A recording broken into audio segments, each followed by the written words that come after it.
afternoon. Hey man, how's it going? Good, to see good, you. good. Nice to see you. Likewise. I'm glad I saw you. A bunch of us are getting together to see that new Peter Jackson movie, The Hobbit, that's just come out in the theater.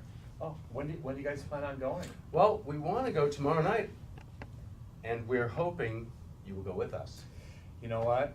I would love to go, but I'm right in the middle of reading the book right now. Ooh. And I don't want to spoil the ending of the book by seeing the movie first. It's generally something, I enjoy seeing movies that are made after the book has been published, but I want to get through the book completely first and then go see the movie. I understand. Still, I ask you to break the pattern and go with us tomorrow night. You know me, I'm kind of set in my ways.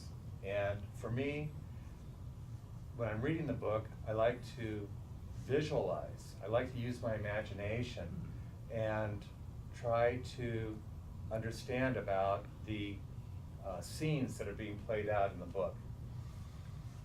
I understand.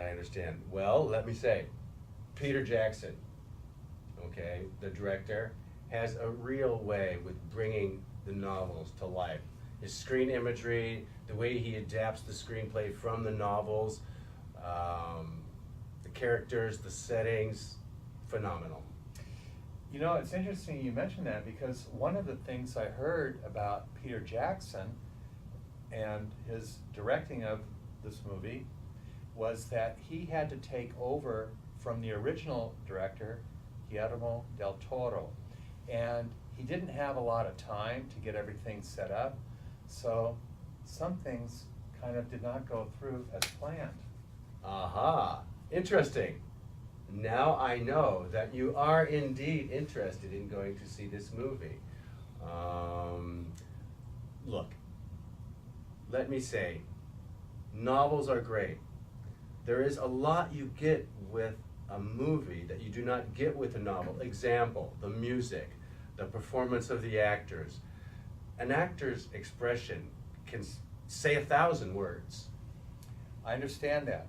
But one thing that I really like about reading, and especially with this novel, is that going through all of the realities and pressure of day-to-day life and job and family and so on, reading the novel at night gives me a chance to really escape from that and plunge myself into the world of The Hobbit.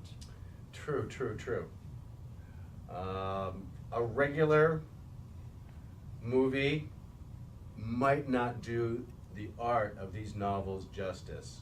At the same time, I mean, Peter Jackson had, these movies are long, and you'll have plenty of time to escape and unwind at this movie, much more so than you would, say, a regular 90-minute film. Well, that sounds good, and I would like to be able to participate in that and feel that I'm actually part of the movie as well. So this is what I will try to do. I will try to finish the book tonight and make sure I get through it, and that way I can go with you guys tomorrow. Wonderful. That sounds great. Okay, look, so we'll meet outside the theater at 7, and we look forward to seeing you there. All right. All right, man. Well, have a good one. See you tomorrow. See you. Bye.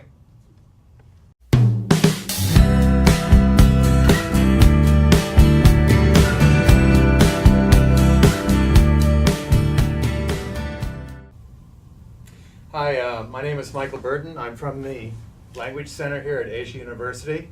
This is my good friend and colleague, Hi, Mike Brockman. Nice to see you again, Mike. Likewise, same here. Great. And today we're going to have a little bit of a talk about how movies are adapted from books. And so some of the research that I did showed that there's probably hundreds of movies that have been adapted by books or from books. And so the question is, are they good? Are they bad? Why do people do this? Are they less creative and can't think on their own, and let's just lift something from a book and so on? So what do you think about some of those things?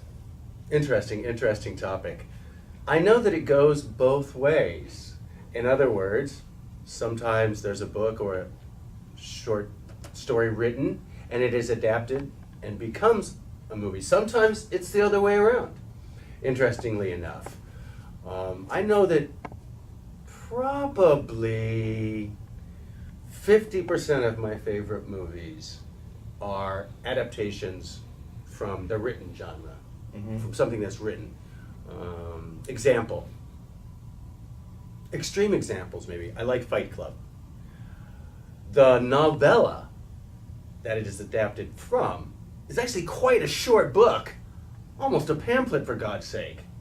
Really? Yeah. So most of the work in that adaptation was done by the screenwriters. So vis-a-vis someone without imagination lifting from a book, yeah, sure, there's potential for that, especially if the book is good. You know, sometimes you see a movie, you almost wish they had stuck more closely to the book. With Fight Club, the exact opposite, actually. Another favorite, well, go ahead. Yeah, one thing you mentioned I think is quite interesting is the author of the book may not necessarily be the screenwriter either. And so there's some legal issues that might arise out of that as well, because even though you might be able to script a book or write a book, you may not be able to transfer that idea or the summary of those ideas to the screen.